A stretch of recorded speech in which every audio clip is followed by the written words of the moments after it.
Hey y'all, I'm back and I have more Let's Not Meet stories that I'm very scared to read. I didn't take Let's Not Meet stories from our subreddit. I actually went to the regular Let's Not Meet subreddit and I took some of the top stories from this year and they seem really fucking intense. They're pretty long, so this is going to be a longer video. I think I always say that and then it's like a normal length video, so we'll see. But I really have nothing else to say, so we're just going to get right into it. The first story says, he asked for me by name. Yes. Call 911. I've never seen him in my life.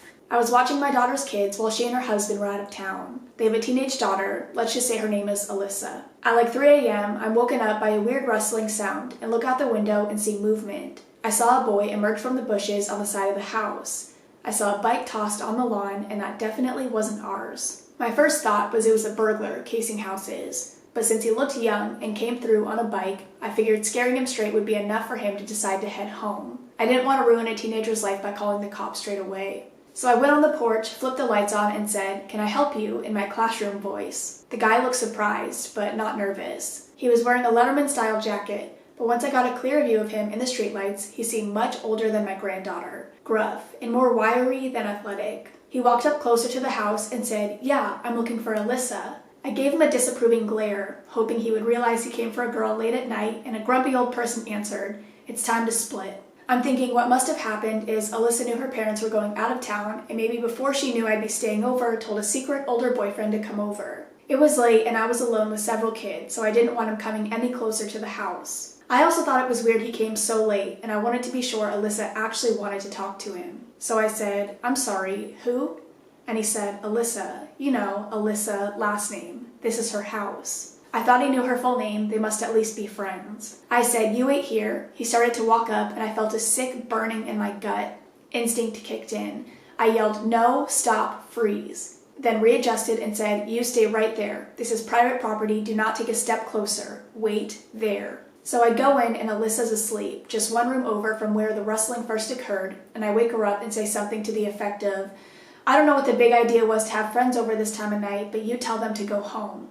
She has no clue what I'm talking about. I say, "There's a guy outside asking for you." Confused, she gets up and goes to the window. She sees him and goes white as a sheet. He asks for me? Yeah. By name? Yes. Call the police. I have never seen him in my life. I called 911 immediately, but as I was on the phone with them, Alyssa started tugging at my arm. "He's coming up." I had younger kids in the house to think about, so I kept the door latched and pulled it just open enough for the latch and yelled, "I asked my husband and none of us know an Alyssa last name. Leave my property or I'm calling 911. He got angry and started yelling for her to come out. Thankfully, the police came pretty quickly, and when he heard the sirens, he grabbed the bike and ran off. I watched where he was running and he jumped into the passenger side of a car without headlights or front plates and sped off. Okay, wait, that is fucking terrifying. I mean, the whole story is terrifying, but the fact that like he had a bike as a prop, that's fucking freaky. The police followed in the same direction once I pointed them, but they still didn't get him. They advised us to take all of her social media details offline if she was sure she didn't know the person and said they had a couple similar reports recently and were looking into it. I got a heavy-duty lock and she slept in my room for the remainder of my visit. Holy shit! And then someone actually commented, and I feel like this might be helpful. They said, "Make sure her location is off on Snapchat. I work in a make-your-own pottery shop and the amount of children who, 1, have phones, and 2, have Snapchat accounts blow my mind. A lot of those kids and many users of the app aren't aware that anyone who adds you can see your location if you don't change it in the settings." Okay, and this next story says, "Someone broke into my house and tried to find me." A few years ago, I was renting a house in Northern California. The neighborhood was just outside the suburbs. It seemed like the perfect balance of having space and having nice neighbors close enough to not feel isolated. The area had no streetlights, so it was very dark at night, especially if there were clouds blocking the moonlight. It didn't bother me though. It made my little house feel even more quaint on dark nights. I got home from work one day in midwinter. It was a cloudy night, so pulling up to my house, I saw only what my headlights and front porch light illuminated. When I got out of my car, I caught a whiff of cigarette smoke. That was odd, as I had never smelt that before around the house. I didn't see anyone nearby, so I ignored it and I went inside. I had just got off a shift with a few hours of overtime, so I felt pretty tired. Even though it wasn't even 7 yet, I decided to take a shower and call it a night. I woke up sometime later, sure that I had heard a noise inside my house. I wasn't worried right away because my friend would sometimes stop by to use my shower after work on his way to his night class. I even gave him a spare key so he could stop by even if I wasn't home. He would always text me to let me know beforehand though, and I hadn't heard my phone go off. I reached over to my bedside table and picked up my cell phone to see if my friend had sent me a text. The bright light from my phone screen and number pad blinded me. These were the days before phones had a light sensor and would dim the screen in the dark, and this particular phone was so bright I could use it as a flashlight. Through squinted eyes, I could make out that it was 9-something, but I couldn't tell if I had an unread text or not. I set my phone aside and called out my friend's name. There were a couple seconds of silence before I heard loud footfalls as someone started running through the bottom floor of my house. I leaped out of bed and ran to the closet. They were already up the stairs by the time I had opened the door and stepped inside. Holy jeez. The house had 3 rooms upstairs, 2 bedrooms on either side of the hallway, the one I was in and a spare, and a bathroom at the end. The bedroom doors were both closed, but the bathroom door was cracked open. I heard whoever was in my house thunder down the hallway, past my door, and go into the bathroom. Thank God he did. That gave me enough time to open the attic access in the ceiling of my closet and hoist myself up. I had just started to lift myself up when the person ran back out of the bathroom. My feet were barely inside of the attic when my bedroom door burst open. I heard footsteps run into my room and stop. When they didn't see me in that room, they ran back to the hallway and into the other room, which just had boxes stacked in a corner, some weights, and a table where I painted my miniature models. I guess they decided if someone was hiding, it would be in the bedroom because they charged back into my room and turned on the light.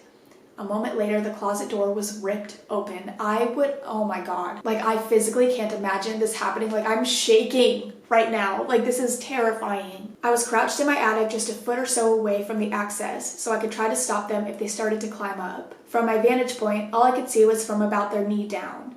They were wearing dirty blue jeans with frayed cuffs and worn work boots. After a few seconds of looking in the closet, they stepped away and I heard a loud crash come from my room, followed by a scream of frustration and anger. That scream was the most unnerving part of the incident for me. It reminded me far too much of my stepfather, who would scream in a similar way when he lost his temper. He would eventually be put in a mental hospital for several mental disorders that resulted in erratic and violent tendencies. The man in my house ran back down the stairs. I heard crashes and clatters as things were thrown around and furniture was knocked over. I stayed crouched in the attic. I had left my cell phone when I ran for the closet, and I wasn't certain I could climb down without him hearing. After some time, the noises stopped. I started slowly counting.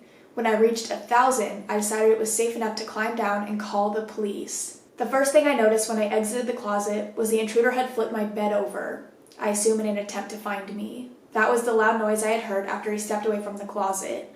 I couldn't find my cell phone, so I went to the landline by my bed and called the police. I waited in my room until I heard them call out from downstairs. The first floor was a mess, but I had expected that.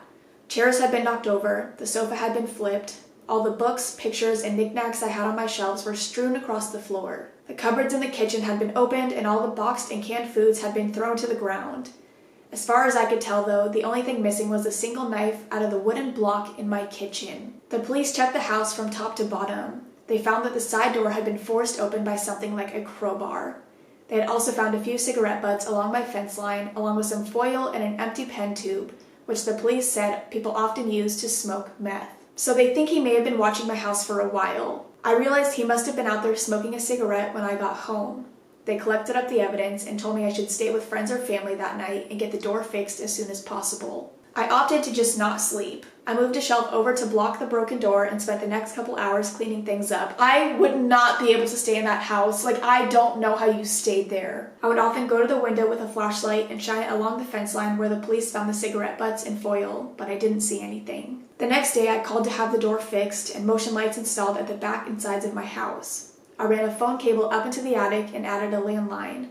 I never wanted to be stuck up there without a phone again. Nothing else happened at that house though. I lived another 3 years without incident. One more precaution I took was practicing getting out of my bed, going to the closet, and climbing into the attic as quickly and quietly as possible. I even kept at it when I moved, except now I go to a crawl space at the back of my closet instead of the attic. I try not to think about what would have happened if I had been a bit slower getting into the attic or if he hadn't gone into the bathroom at the end of the hallway first. Someone commented this, and this is exactly what I'm thinking. This is possibly one of the most terrifying things I've ever read on this subreddit. It is absolutely fucking terrifying. And then I have one more story to read, and this one is really fucking long. This one says, psycho former friend from high school planned to kill me because she was insane about a boy. This is a story I've wanted to tell for a long time.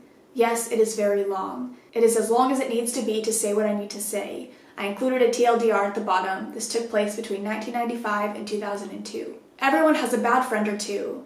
I had an epically bad friend. If it hadn't happened to me, I would never have known that this strange mental disorder was real or that people could behave this way outside of Lifetime channel movies. I grew up in northern Indiana. I went to a large high school in the mid-90s, and my senior year I met another student named Hannah who had recently transferred from the main local Catholic high school in that area. That was unusual to transition so late from private school to public. Hannah said she had been expelled because of a fight with another student over some drama about a boy. She said the other girl had made allegations against her and accused her of attacking her. Whatever had happened, the police had been contacted and she had a restraining order placed on her by the other girl. It had forced her expulsion, and that was how I came to meet her. Hannah said none of it was true. She said she never tried to hurt her. I feel like that is your first red flag though. Like, I would have been staying away from that bitch. Later I went on to college in Indiana. She went to college in Florida. One day, a friend of mine from the dorms ran into a guy she had known from Catholic school back in my hometown.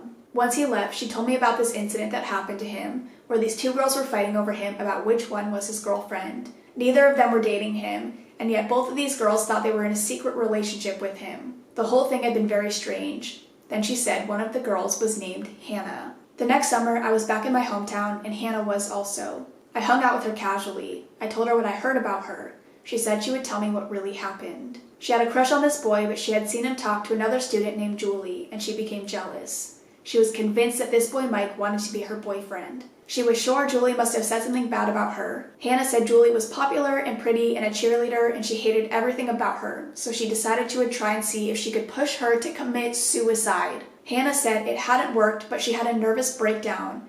I asked her what she had done. We went back to Hannah's house. Up in her bedroom, she pulled something out from the back of her closet. It was a set of books. One was a book on how to use dirty tricks to get revenge on people, and one was a book with a cartoon character on the front pulling their hair out, and it said in big letters, gaslighting. I know it's a common phrase now, but back in 1995, I had never heard of it. I asked Hannah what the book was about, and she said it was about how to drive someone crazy. She said it was simple. You make them believe things that aren't really true, or that things they think are real that never happened. She told me what she really did to Julie a couple years back in high school. She had pretended to be friends with her. She got her phone number and then started making these anonymous phone calls to her. This would have been way before cell phones were common. She had a friend from her church who had a crush on her, and she would trade sexual favors with him in exchange for pretending to be Mike on the phone. He would get a blowjob every time he did this for Hannah. Fake Mike would tell Julie not to talk in school so they could keep things private. Hannah would put notes in her locker and sign Mike's name to them. Fake Mike would make plans to meet Julie at the mall or the movies and then never show up.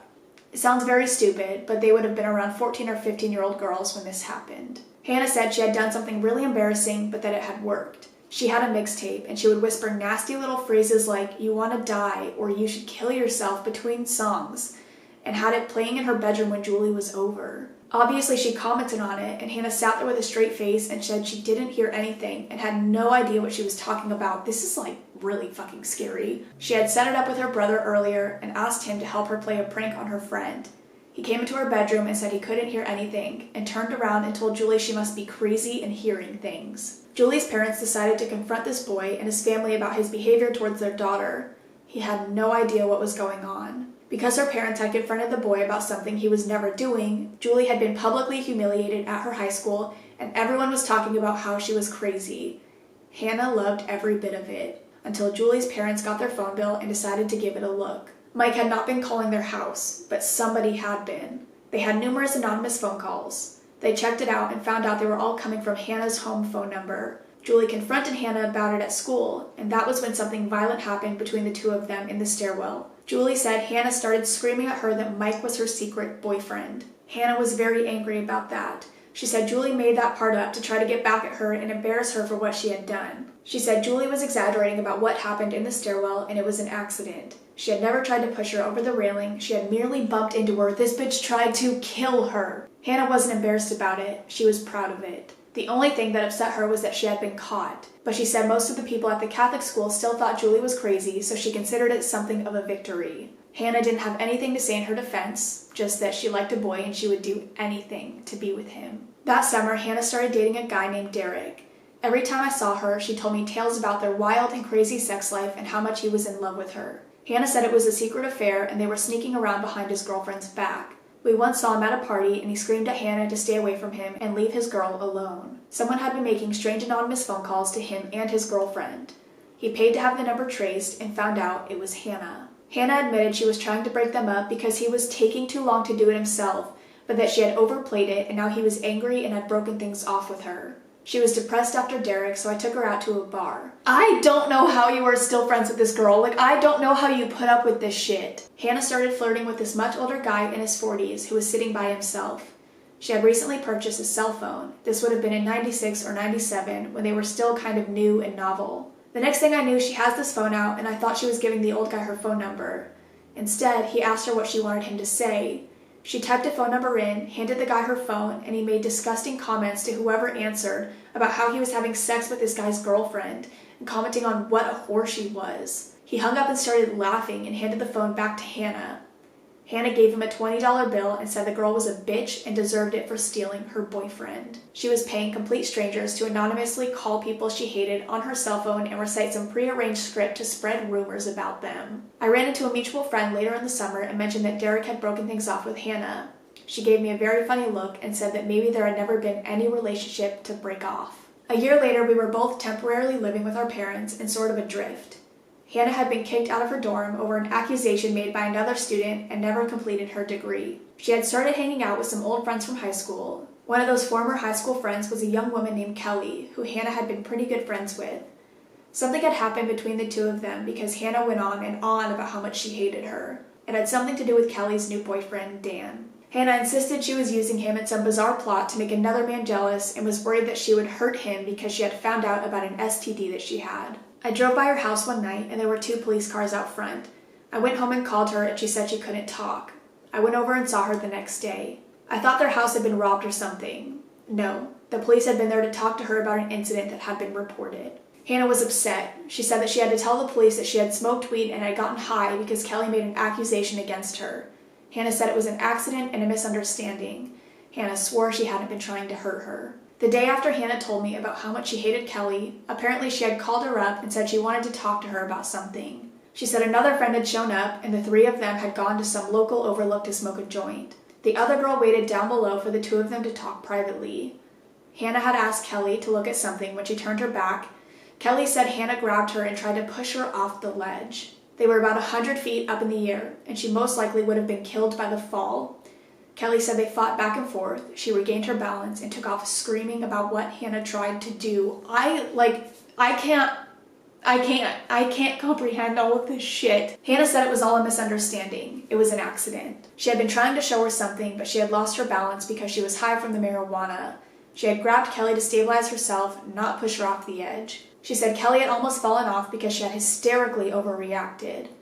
Kelly had been very upset and insisted that Hannah did it on purpose, and she said it was because she was jealous over her relationship with Dan. She said it was obvious to everyone that Hannah was obsessed with him. What Kelly had not done, however, was tell the police that they had smoked a joint right before this happened, and when Hannah did, the police said they didn't have enough evidence for any kind of case. They weren't happy with Kelly for omitting that part of the account. That was it for Hannah and most of her high school friends, or at least for a couple of years. Kelly stuck to her version of what happened and her friends sided with her. People began talking about the strange rumors that had followed Hannah around since high school. I thought it was suspicious, but I couldn't bring myself to believe that she tried to kill another woman. I thought that sort of thing only happened in the movies, not small towns in Indiana. I did not, however, want to be friends with her. She was an embarrassment to be around. She had almost no friends left in town at that point. She called me up to tell me she had decided she needed a change and was going to pursue a different career and move to Minneapolis to make that happen. She moved in 1998, and I honestly thought I would never see her again. I wish I hadn't. Oh my god, this is a long-ass story. I just spilled my Diet Coke. She called me about a year and a half later. She said she was doing really well and the move had been good for her. She said she had made friends and she had met a boy and was completely in love. She said this was the guy she was going to marry. His name was Dan. She told me that he was the guy that had gotten her interested in punk rock and heroin. I kind of paused when she said that. I wasn't any kind of angel in my 20s, but I never even dabbled in hard stuff like that, and it didn't sound very good. Hannah insisted it wasn't a habit. She said it was amazing and easy to control as long as you were careful. This was a complete change in lifestyle and scene. Before this, she had been something of a hippie chick, but that was all gone now. That point of her life revolved around hair, punk rock, heroin, and Dan. She wanted to come back for a visit. We went to the mall and she stopped at a kiosk and said she wanted to buy a cell phone. She lived 8 hours away in a completely different state with a completely different area code. We got into a small argument about it. Back in 2000, cell phones were purchased and billed from your local area code, and you paid through the nose if you were roaming. Hannah said to just drop it because she had done her research and it would be fine. She bought the phone and listed her boyfriend Dan as the main user on the registration. She left, and I noticed she had left her curling iron behind, and I thought I would surprise her by calling her new cell phone. She had set it up at my house, and I got the number from the caller ID. No one picked up. Instead, it went to an answering machine for Dan. The same Dan that had been dating Kelly years earlier, and the same Dan that Hannah had been accused of being obsessed with. There was no doubt about who it was. I hung up and wondered why she had lied to me about who her boyfriend really was. A couple minutes later, Hannah called me back on her original cell phone. She played it off as a coincidence that I had just called the other number. She said she had run into hometown Dan and his friends and had lost his phone, so Hannah had done him a favor and given him the one she had just purchased. I said how strange it was that she would buy a phone for her boyfriend Dan, only to run into someone else with the same name and give it away instead. Dan's real name is very common, probably one of the most common names for men of my generation, and Hannah joked about how many different people she knew with the exact same name. A couple of months later, she called. She wanted to visit again in the summer. No matter what she said about being in control of the heroin use, it was very obvious that it had become a full-fledged habit. Things had taken a turn in her life. Her boyfriend Dan had moved to Chicago. Hannah said he was still in love with her and they were still together, but that something happened with his ex-girlfriend and they were taking a break and only seeing one another privately. Hannah said he was trying to protect her. According to Hannah, his ex-girlfriend had refused to accept their breakup and had been stalking Dan for months. Sounds familiar. It was one of the reasons he had moved. She had taken an overdose of heroin and had tried to commit suicide when she found out Hannah and Dan were together. That was the reason they decided to keep their relationship a secret. That was why Hannah was really in town. He was going to be coming later to join her, and they had set up a get-together. I wanted to meet him, but Hannah said he wouldn't act like her boyfriend when other people were around. I started to question her. She got angry and said she wouldn't let me meet him because I wouldn't understand the relationship. We got into a fight. I ordered her out of my house and made it clear I wanted nothing to do with her. Her mother called me about a year later. She said that Hannah was living with him in Atlanta because something very bad happened in Minneapolis. Hannah didn't have any friends left. Her mother straight up begged me to please forgive so she could have someone to talk to. She said Hannah had spent 3 months in rehab and was off of heroin, but emotionally not doing well. She said she had to make a trip back to Minneapolis to take care of some things and pick up some of her stuff. Her mother was worried that being back there and around her old friends would trigger her to want to use again. She said it was very important that Hannah does not relapse. If she did, the consequences would be severe. She wanted me to go with her. I said I would. Hannah wouldn't tell me what happened. She just said that someone had almost died and it had been an accident, but it had still been her fault.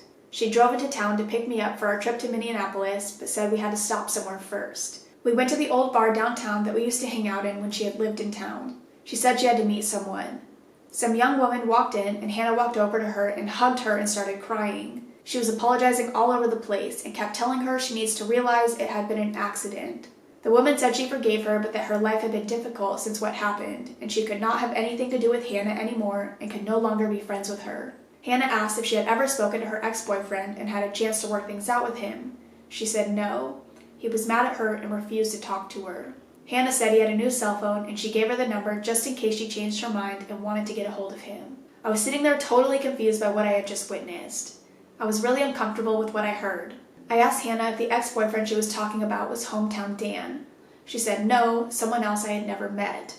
Hannah said she and her Dan had broken up because he was still using heroin, and she said it was too painful to talk about. She said it was so painful that when we got to Minneapolis to please not bring it up. She said her friends knew not to mention him around her, and she asked me not to also. We got to Minneapolis, and the young woman we were staying with turned around to be one of Hannah's former roommates. This is when I found out what really happened and what Hannah had been refusing to talk about. It turns out the girl from the bar had been the other roommate, the one that almost died because of something that Hannah did. I'm literally losing my voice right now because the story is so long. We settled in, and Hannah said she could explain what happened a year ago. A year ago. That was the first time I realized that this had happened much longer in the past than I thought. The former roommate said she was happy that Hannah was clean, but she needed her to explain why she had tried to kill the other girl. Those were her words. She wasn't calling it an accident. She said she was there, she saw it, and Hannah had done that to her on purpose and she wanted to know why. This is what she described. Hannah had a friend from Indiana that had broken up with her boyfriend Dan after Hannah had told her she found out he was cheating on her and had gotten another woman pregnant. Hannah invited her to live with her in Minneapolis to get away from him and start over. She had no idea that Hannah was a heroin user. She did not like Minneapolis. She had experienced a run of bad luck the couple weeks she had been there, and even though Hannah tried to keep convincing her to stick it out to see if she would like it, she had decided she would leave and go back home. She regretted her breakup with Dan. She wanted to try and talk to him and see if they could work through it. They had been together for almost 2 years. She was worried because she had lost touch with him. Hannah had been able to track his phone number for her through some mutual friends, but no matter how many times she called or how much she begged, he refused to answer her calls or call her back when she left messages. She was upset and told Hannah that she was going to stop by his apartment to see him on her way back to Indiana. She was supposed to be leaving within a day. Hannah kept insisting she would like heroin if she just tried a little bit, and had been pressuring her very hard to join in with everyone else. The roommate was angry about that. She said Hannah knew that she was scared and didn't even want to try it. Hannah had promised her it would be safe, and promised her that it would be a small dose. Hannah said she knew what she was doing, and she gave in. Hannah bought the heroin, and she bought a lot more than normal, which she said was for a party later. She prepared the needles and said she had used a small amount. Instead, she had used all that she had bought, which turned out to be way more than was necessary to kill all of them. Hannah had given the girl the injection, and she slumped over immediately and stopped breathing. Hannah had then moved on to the other roommate and told her everything was fine in the other room and that she was enjoying herself. I cannot. This is unfucking real. She tried to convince her to take her dose, but she wanted to check on the other girl first. Hannah walked over and had an imaginary conversation with a young woman who was completely unconscious and tried to convince the other roommate that she was fine. She went to check on her herself and immediately saw she wasn't even breathing. Panicked, started screaming at Hannah about why she was lying, ran for the phone, and Hannah ran after her. She dialed 911. Hannah grabbed the phone and hung it up. They called back and they said it had been a mistake and they were fine. Hannah wouldn't let her near the phone and kept trying to tell her she was being hysterical and that everything was okay. Hannah tried to pin her down and force the needle on her. She fought back and ran out of the apartment, down the hall, to the neighbors, and they called 911. When the paramedics got there, the girl was clinically dead. They worked on her and got a heartbeat and transferred her to a local hospital in a comatose state. She lived, but for a while it wasn't clear if she would pull through. Hannah told the police she didn't know why she had done it. After talking with a lawyer, she said it was because of heroin psychosis and she had been temporarily insane at the time. She agreed to a long-term rehab stay and a year of drug testing and probation. After that, the charges against her were dropped. That had been the reason that it was so important Hannah did not relapse. She would have been looking at prison time. Hannah said it had been a strange temporary hallucination that had caused her behavior and that she had never meant to hurt her and the whole thing had been an accident and a misunderstanding. The same excuse she always used. I'm gonna spell this out since the morons who worked for the Minneapolis Police Department were too stupid to realize this 20 years ago. Hannah was obsessed with this girl's boyfriend, Dan. She had been obsessed with him for years. She had developed a detailed and deranged fantasy that the two of them were in a secret relationship together because she has a peculiar and somewhat rare psychiatric condition called erotomania? Or but I can't say this. I'll put it up on the screen like this little section. She believed this young woman was standing in the way of their romance, so she ingratiated, I don't know how to say that word, herself to her and pretended to be her friend so she could find a way to get close enough to get her out of the way. She successfully managed to spread rumors and interfere in their relationship enough that the two of them broke up, and then Hannah invited this young woman to Minneapolis to isolate her from her friends and control what information she had access to. This was the year 2000. We didn't have text messages or Facebook back then for keeping in touch with people. She lulled her into a false sense of friendship and security so she could manipulate her and get close enough to hurt her. When she realized she was still in love with Dan and wanted to talk to him, Hannah realized she would eventually find out that the rumors she had told were not true and that Hannah was the source. She purchased a cell phone in Indiana, made a recording of Dan's answering machine so she could impersonate him on the phone so the young woman would believe that she was in contact with him. She never knew that Dan had never received the messages. Hannah was using that to spy on her. When she said she was going to go back home and show up and see if Dan would talk to her in person, Hannah knew that meant she would find out she had given her a fake phone number and that she had gone to extreme lengths to prevent her from speaking to him, and it would have been obvious why. She tried to talk her into trying heroin because she planned on killing her and her other roommate because that would be a good way to make it appear as an accident. Hannah was about to have her obsession with Dan, her delusional beliefs about him, and her bizarre mental disorder exposed, and she knew that. She knew for at least a day or more before the incident, which is why it's clear that her actions were premeditated, because her motive was. All of this would have been remarkably easy to figure out if the police had contacted Dan, and if they had taken a look at Hannah's phone records. Phone harassment had always been her favorite hobby. Instead, they treated it just like the other 999 overdoses they had to respond to every month and gave Hannah the old rehab or prison option. Since her family could afford a lawyer and a 3-month rehab stay, that was the option she took. The police never investigated her for anything, never contacted the man Dan at the center of this, and never took any serious look into her background. It wasn't an accident. It was an attempted murder, and a pretty easy one to prove at that. Instead, the police totally dropped the ball, and because of their incompetence, she was allowed to completely get away with it. By the way, just in case any idiots who work for the Minneapolis Police Department ever read this, there is no statute of limitations on first-degree attempted murder. At the time, I didn't know any of this. I was trying to act as a support system for a former friend who was suicidal on the cusp of a heroin relapse. I was suspicious, but anytime I asked Hannah questions, she said it was too painful to talk about or would guilt-trip me about not respecting her boundaries. She had sworn to me this young woman had never been in any relationship with the Dan from our hometown that she had known years earlier. Okay, there is so much left in the story, and I'm sorry to do that. I've never done this before. I'm gonna link the story if you guys want to finish it. My throat is killing me. I'm literally losing my fucking voice from telling. This is a long story. I think for the most part, the rest of this is just their interaction with each other, like after all of this had happened. The TLDR does say, a former friend turned out to be a psychotic stalker with a strange mental disorder who spent years enraged in bizarre and secretive behavior to attack or kill any woman who went near her imaginary boyfriend. And all of the comments are like, this is the craziest, wackiest shit. Like, she is batshit crazy. I can't read the rest of it though. Like, I physically cannot read the rest of it. There's still so much more. Like, this is the longest story I think I've ever read from Let's Not Meet. So I will have it linked down below so you guys can finish the story. I'm sorry, I've never done that before, but I didn't realize how long it was, and like, I cannot finish it. You guys can probably tell towards the end my voice is getting like, ugh. But I hope you guys enjoyed. I haven't done a Let's Not Meet from the actual Let's Not Meet subreddit in a long time, and I forget how absolutely insane these stories are, so I'm definitely gonna get back into this series. I need to go. I need to drink some water. I love y'all. I will see you in the next one. Bye. Oh my god, I'm literally dying, and all I had was Diet Coke, and I was like chugging it, trying to like get my voice back. Oh my god, that was awful. That was fucking awful. This is gonna be a long ass video. I gotta go. I'm tearing up. See ya.